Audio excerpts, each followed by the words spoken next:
इश्तिहार दे दो कि ये घर खाली है, वो जो रहते थे यहाँ किराएदार निकले। नमस्कार, मैं अलका। जिंदगी के करीब इस नई श्रृंखला में आप सबका बहुत बहुत स्वागत है। इस कार्यक्रम के माध्यम से हम उन विषयों पर चर्चा करने की कोशिश करेंगे जो हमारे दिल के बहुत करीब हैं, जो हमारे मन के बहुत करीब हैं, लेकिन हम अक्सर उन विषयों पर चर्चा करने में हिचकिचाते हैं। हमारे मन में अनगिनत प्रश्न हैं। आज कोशिश करेंगे उन्हीं मुद्दों में से एक विषय को समझने की। आज का विषय है खाली घोंसला, यानी एम्प्टी नेस्ट सिंड्रोम।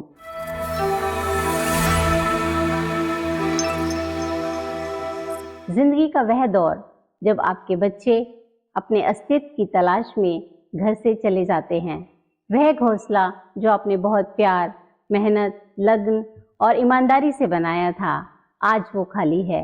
उसका अकेलापन आपके सामने अनगिनत प्रश्न छोड़ जाता है। ज़ेहरा निगाह का एक बहुत ही खूबसूरत शेर है, अब इस घर की आबादी मेहमानों पर है, कोई आ जाए तो वक्त गुजर जाता है। आइए मिलते हैं आचार्य कमलाकांत बहुगुणा जी से, जिनके साथ हम उन मुद्दों को छूने की कोशिश करेंगे जो हमारे दिल के बहुत करीब हैं। ऐसा तो नहीं होगा कि हमें उन सभी समस्याओं का समाधान मिल जाए, पर हाँ, एक खूबसूरत रास्ता ज़रूर दिखाई देगा जो कि इस कठिन दौर से गुजरने में सहायक होगा। आचार्य कमलाकांत बहुगुणा जी, आपका बहुत बहुत स्वागत है।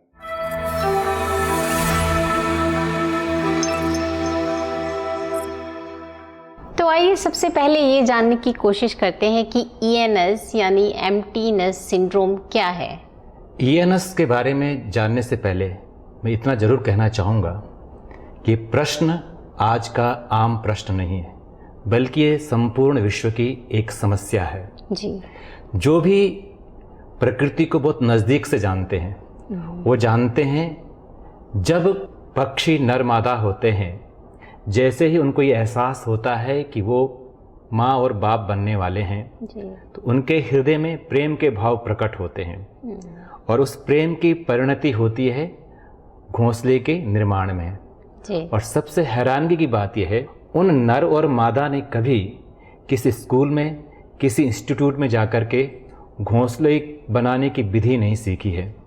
यदि आप भारतीय विज्ञान परंपरा को जानते हैं तो भारतीय विज्ञान परंपरा में ये सारा विश्व एक घोंसला है।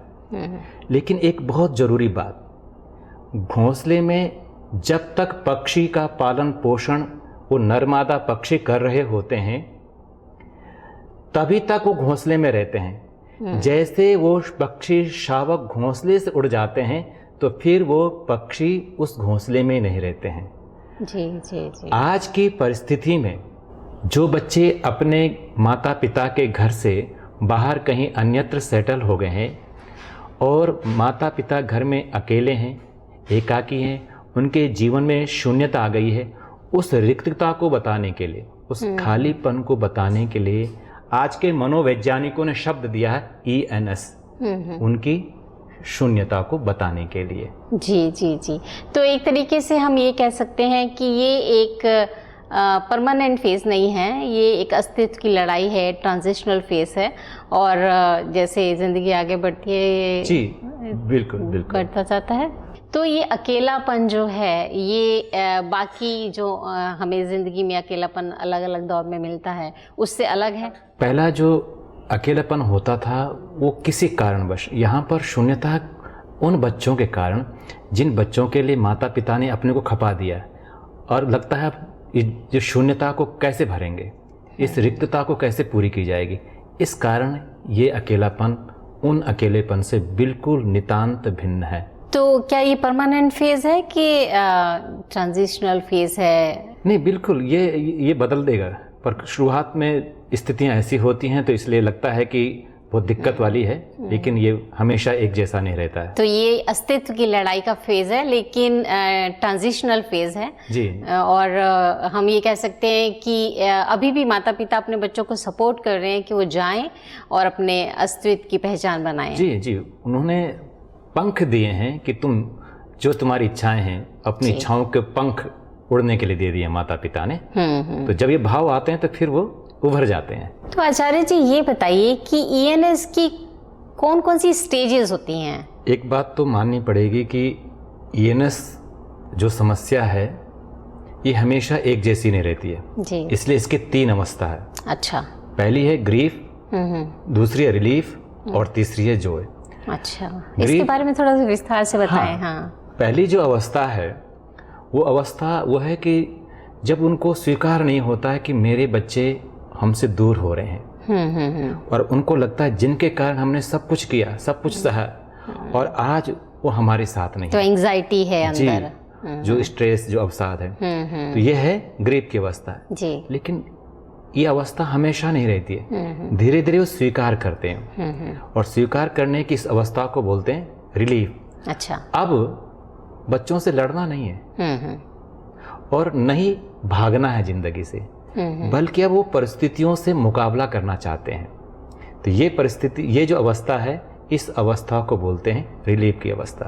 अच्छा। लेकिन तीसरी जो अवस्था है उन्होंने स्वीकार कर लिया है और उनके मन में भाव है कि अब उनको उड़ने दें। अच्छा। ये जो उड़ने के भाव हैं और साथ में वो अपनी जिंदगी को नए ढंग से शुरू करना चाहते हैं, तो अब संसार को भी अपनी फैमिली तक बढ़ना चाहते हैं। वाह, आपने कितने आसान शब्दों में बता दिया और अगर ये पता हो तो जिंदगी कितनी आसान हो सकती है। जी।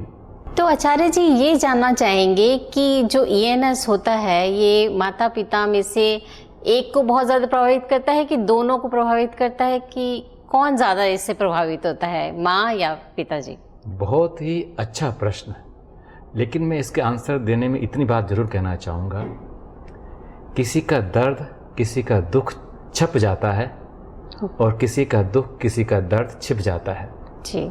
माँ क्योंकि भावना प्रधान है और माँ ने पिता के बाद उस संतान के निर्माण में यदि किसी का सबसे बड़ा योगदान है तो माँ का। माँ ने 9 महीने अपने पेट में रखा है जी। इसलिए माँ इस दर्द को, इस अकेलेपन को ज़्यादा महसूस करती है। लेकिन एक बात और है, पिता का जो दर्द है ना, पिता ज्ञान प्रधान है, ज्ञान प्रधान होने के कारण तर्क प्रधान है, तो पिता अपने भाव को, अपने दर्द को, अपने एहसास को छिपा बैठता है। इसीलिए वेद में कहा जाता है, ब्राह्मण ग्रंथों में कहा जाता है, अग्नि सोमात्मकम जगत। ये संसार अग्नि और सोम के मिलने से बना है। अग्नि प्रतीक है पिता का और सोम प्रतीक है माँ का। अब यहाँ पर जरूर ये बात समझनी चाहिए कि माँ ज़्यादा प्रभावित होती है।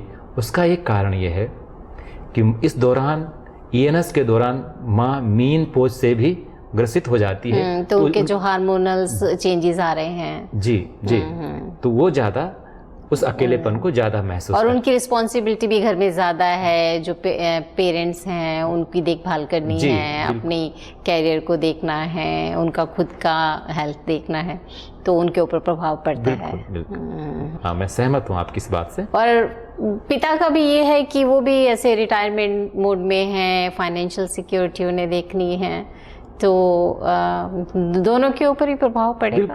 हाँ, दिखता माँ का ज़्यादा है। हाँ, मैंने कहा छप जाता है माँ का। जी। लेकिन ऐसा नहीं कि पिता दुखी नहीं है। हाँ, बिल्कुल। उन्होंने अपने को खपाया है बिल्कुल पालन पोषण में बच्चों तो एक तरीके से हम ये कह सकते हैं कि ये जो 25 साल तक जो माता पिता दोनों काम कर रहे थे, वो एक जिंदगी का महत्वपूर्ण हिस्सा था, वो जिंदगी नहीं थी। हाँ, क्या बात, बहुत सुंदर। हाँ, वो जिंदगी नहीं है, सच बात है। तो जब आप इतने अच्छे से हमें सब समझा रहे हैं, मेरे मन में एक प्रश्न है कि ये ईएनएस क्यों होता है और ये कितने समय तक चलता है? सबसे पहले हमें जानना है कि हमारा जो चित्त है ना, इस चित्त में हमारी यादें, हमारी अनुभूतियाँ भरी हुई हैं और हमारे इस चित्त में वो यादें बहुत महत्वपूर्ण हैं जब हम पहली बार माता पिता बने थे जी। उस कारण पिता की छाती चौड़ी हो गई थी और माँ का चेहरा प्रसन्न हो गया था, खिल गया था। ये जो भाव है, ये जो स्मृतियाँ, ये माता पिता को बार बार उस तरफ धकेलती है कि हमने इतने सुंदर पलों को जिया है जी जी। और साथ में संसार की बहुत सारी घटनाएं जो हमें उद्वेलित करती ईएनएस के लिए। और जब तक हम निर्भर हैं, डिपेंडेंसी हमारी बढ़ती जाएगी, तो भी हमें ईएनएस से हमें प्रभावित होते रहेंगे। तो ये कितने दिनों तक चलता है? कुछ महीनों का समय होता है, कुछ सालों का समय होता है, कि ये परमानेंट होता है? नहीं, परमानेंट तो नहीं, इसमें निर्भर करता है कि हमें यदि ये लगता है कि हमारे अकेलेपन को कोई और दूर करेगा जी, कोई और दूर करेगा, ये एहसास जब तक खत्म नहीं होगा तब तक ईएनएस दूर नहीं होगा। हमें इस एहसास से गुजरना है कि अभी हमारी जिंदगी खत्म नहीं हुई है। तो अब हम नई शुरुआत कर सकते हैं। अगर हम वही एकाकीपन को, शून्यता के भाव में जी रहे हैं, तो ईएनएस से हम उभर नहीं पाएंगे। तो बेसिकली हम ये कह सकते हैं कि हमारे ऊपर निर्भर करता है कि हम इस दौर को कितना लंबा खींचें, और ये कुछ महीनों का हो, कुछ सालों का हो, परमानेंट हो या हो ही ना। नहीं, ये व्यक्ति पर निर्भर है। जी जी, जितनी उसकी क्षमताएं, जितने उसने अपने को तैयार किया है, ये आपकी तैयारी के ऊपर निर्भर जी बिल्कुल, सारा खेल तैयारी के ऊपर है। तो हम कह सकते हैं कि ये बहुत कुछ निर्भर करता है कि पेरेंट्स की खुद की अपनी हेल्थ कैसी है, और उनका जो सोशल सर्कल है वो कैसा है। क्या ये बातें भी? नहीं, बिल्कुल, आप जो बात उठा रहे हैं, शरीर में कमजोरी आते ही हमें यादें ज़्यादा आती हैं, और समाज में अगर हमारा रुतबा भी गिर रहा होता है तो भी हमें ईएनएस से हम प्रभावित होते हैं। तो आइए जानने की कोशिश करते हैं कि ऐसे कौन से सिम्टम्स हैं जिन्हें देखकर ये पता चले कि कोई व्यक्ति इस दौर से गुजर रहा है। सबसे पहले तो ईएनएस से प्रभावित माता पिता के चेहरे पर तनाव और अवसाद की लकीरें साफ दिखाई देंगी। और दूसरी बात जो गौर करने लायक है, उनकी दिनचर्या में वैसा उत्साह नहीं होगा, वैसी प्रसन्नता नहीं होगी। तीसरी बात, वो वर्तमान को स्वीकार नहीं कर पा रहे हैं। उनको लगता है कि बच्चे चले गए हैं तो हमारी ज़िंदगी उजड़ गई है। अब तक मकसद था, मकसद बदल गया है। मुझे एक घटना याद आ रही है। एक बार दिल्ली विश्वविद्यालय की मनोविज्ञान के प्रोफेसर अर्णा बूटा ने कहा था कि मैं किसी परिवार में गई और उस परिवार में एक माता थी लगभग 70-75 साल की। मैंने उस माता से कहा, माता आपका घर तो बहुत सुंदर है, बहुत व्यवस्थित है। वो गुस्सा हो गई। अच्छा, क्यों? कि नहीं, ये घर मुझे काट खाने को दौड़ रहा है। मैं अच्छा। तो चाहता हूँ बच्चे की किलकारियाँ हों और बच्चे इस घर को तहस नहस करें और मैं दोबारा से उसे ठीक करूँ। तो ये भाव जो है कि बच्चों के होने का जो भाव है वह है ईएनएस से दूर करने का। जी जी, मतलब कि घर तभी आबाद है जब बच्चे हैं उस घर में। जी जी। तो बट ये बहुत ही अजीब सी स्थिति है। तो ऐसी स्थिति है कि मेरी जिंदगी उस मुकाम पर आ गई, ना कहा जाता है ना रहा जाता है। जी जी। और सबसे बड़ी बात यह है कि हमें खुद की कदर करनी होगी। यदि हम खुद की कदर करते हैं तो फिर हम औरों के मोहताज नहीं हो सकते हैं। जी जी, ये बहुत अच्छी बात बताई आपने। जी।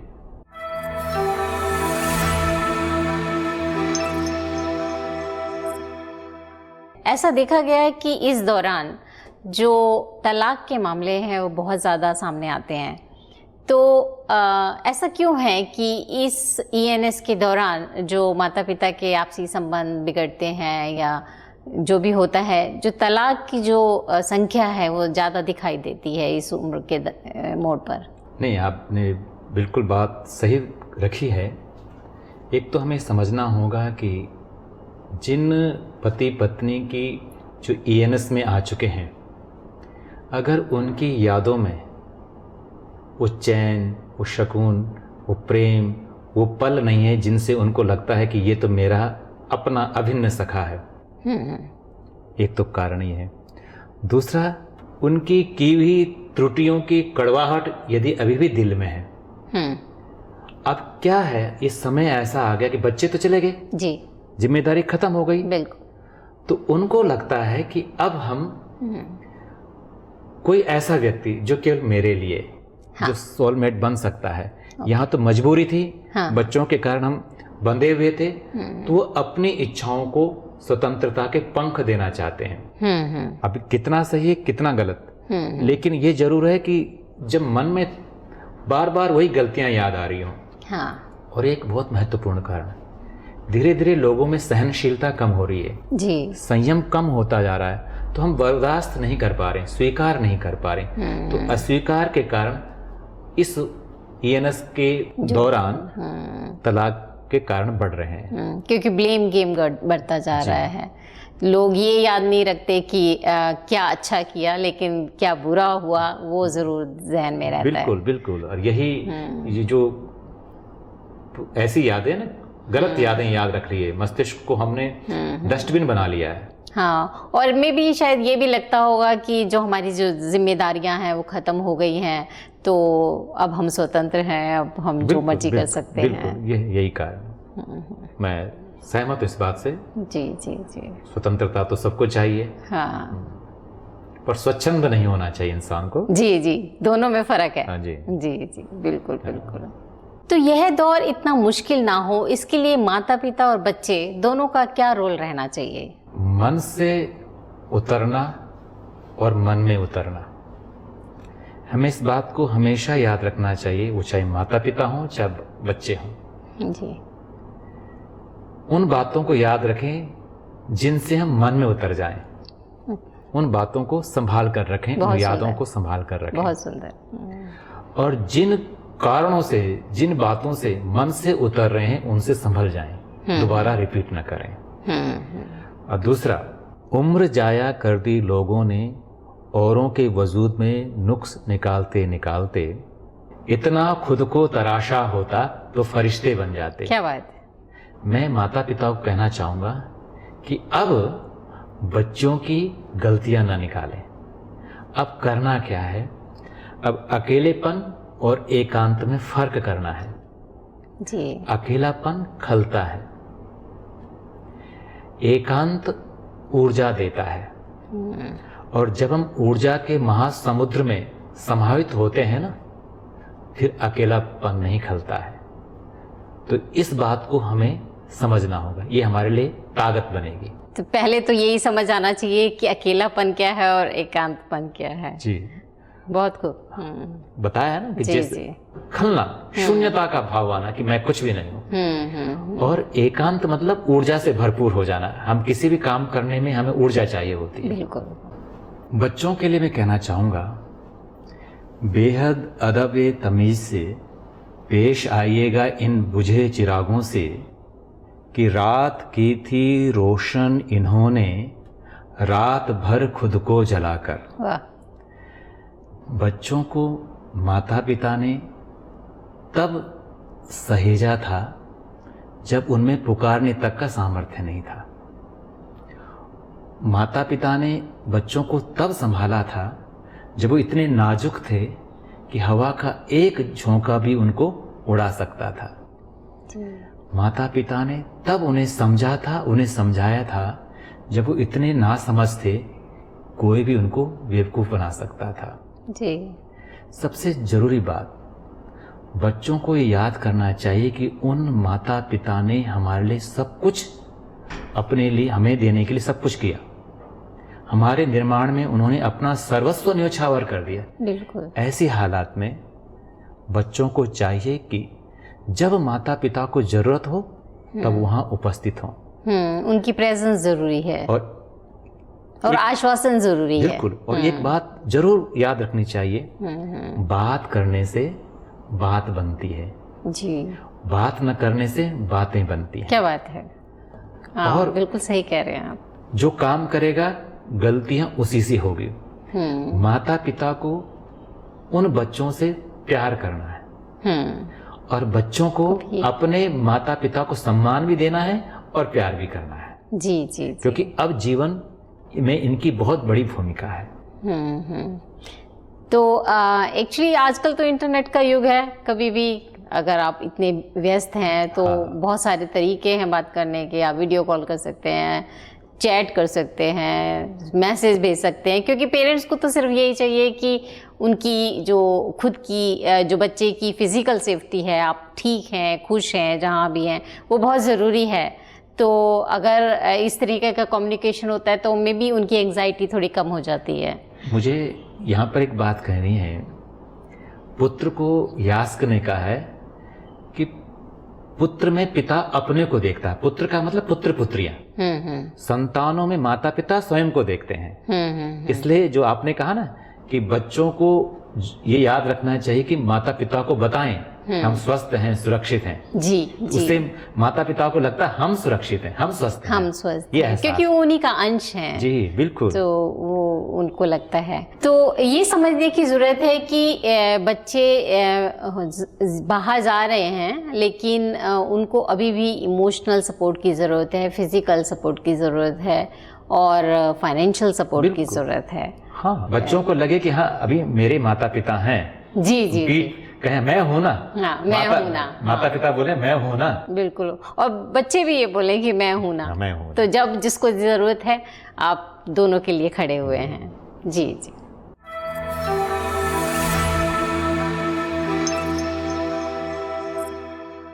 तो अब तक हमने ईएनएस के बारे में काफ़ी चर्चा की, बहुत कुछ समझने की कोशिश की और आचार्य जी ने हमें बहुत अच्छे से समझाया भी। लेकिन मन में अभी भी ये क्वेश्चन है कि ईएनएस से उभरने के लिए क्या कदम उठाने चाहिए? सबसे पहले तो यह है कि जिंदगी चलते रहने का नाम है। अभी जिंदगी खत्म नहीं हुई, बल्कि जिंदगी शुरू हुई है। और एक पंक्ति मैं आपके सामने रखना चाहूँगा, उन माता पिता को याद रखना चाहिए जिनके सामने हम खुल कर के हंस सकते हैं, उनके साथ हम एक दिन पूरा बिता सकते हैं जी। परंतु जिनके साथ हम खुल कर के रो सकते हैं, उनके साथ हम पूरी जिंदगी बिता सकते हैं। और पति पत्नी, वो माता पिता, वो ऐसे क्षणों को उन्होंने खूब देखा है जब दोनों मिलकर के लड़े हैं, मिलकर के रोए हैं। जी जी। अब यह है कि उनको नई शुरुआत करनी है, नया प्रारंभ करना है। जब तक आप सीखते रहेंगे तब तक आप युवा बने रहेंगे, लेकिन जब आप सीखना बंद करते हैं तभी बुढ़ापा आता है। तो मैं कहना चाहूँगा, सीखेंगे तो जीतेंगे, पढ़ेंगे तो बढ़ेंगे।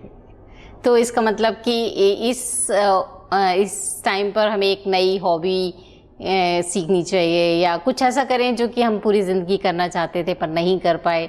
तो अब वो समय है कि जब हम अपनी नई दिशा खोजें। देखिए, अब तक हमारे पास बच्चों की जिम्मेदारी थी जी।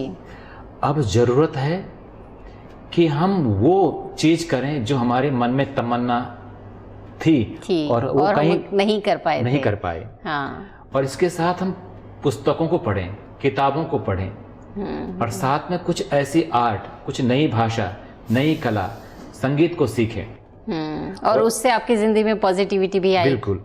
और एक यह है कि अभी तक आप परिवार के दायरे में थे जी।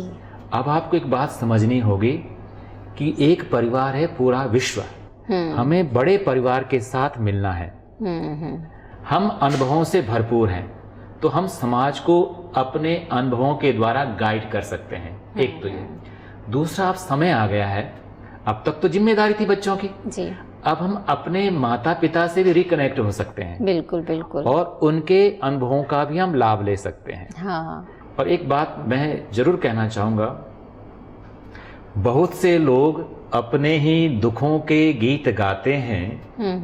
होली हो या दिवाली सदा मातम मनाते हैं, मगर दुनिया उन्हीं की रागनी पर झूमती हरदम, जो जलती चिता पर बैठकर बीणा बजाते हैं। क्या बात। अब समय है कि वो नया कुछ करें। बिल्कुल। और जो समाज के लिए, विश्व के लिए एक कीर्तिमान स्थापित करें। और अपने स्वास्थ्य पर भी ध्यान रखें, क्योंकि अगर आप स्वस्थ हैं तो आपका मन भी वैसा ही होगा। बिल्कुल। स्वास्थ्य तो बहुत महत्वपूर्ण चीज है। स्वास्थ्य के बिना तो संसार की किसी भी खूबसूरती को हम देख ही नहीं सकते हैं, कुछ नया कीर्तिमान स्थापित नहीं कर सकते हैं। स्वास्थ्य तो बहुत महत्वपूर्ण कड़ी है। बिल्कुल बिल्कुल।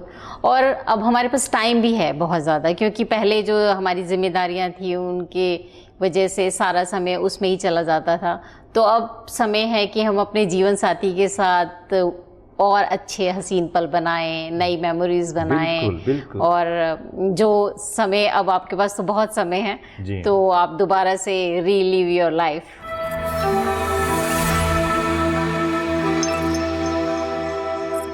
तो कार्यक्रम के अंत में सिर्फ यह कहना चाहूँगी कि हम जिंदगी के उस मोड़ पर खड़े हैं जहाँ यह समझ नहीं आ रहा कि हम जिंदगी के मज़े ले रहे हैं या जिंदगी हमारे मज़े ले रही है।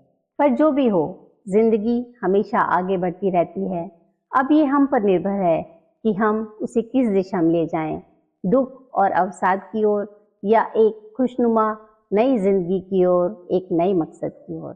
जिंदगी की इस यात्रा में यह समझना जरूरी है कि हमने अपना कर्तव्य पूरी निष्ठा, प्यार, प्रेम और जिम्मेदारी के साथ निभाया। इस पूरी यात्रा में कई गलतियां भी हुई होंगी। हमने बहुत कुछ सीखा और एक नया जीवन इस जिंदगी को समर्पित किया जो आगे जाके नए जीवन का सृजन करेगा।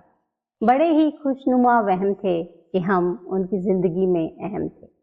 इसके साथ ही आज के कार्यक्रम का समापन करना चाहूँगी। आचार्य कमलाकांत बहुगुणा जी का धन्यवाद करना चाहूँगी और ये वादा करते हैं कि एक नए एपिसोड में फिर से मिलेंगे एक नए विषय के साथ जो हमारे दिल के बहुत करीब होगा। धन्यवाद।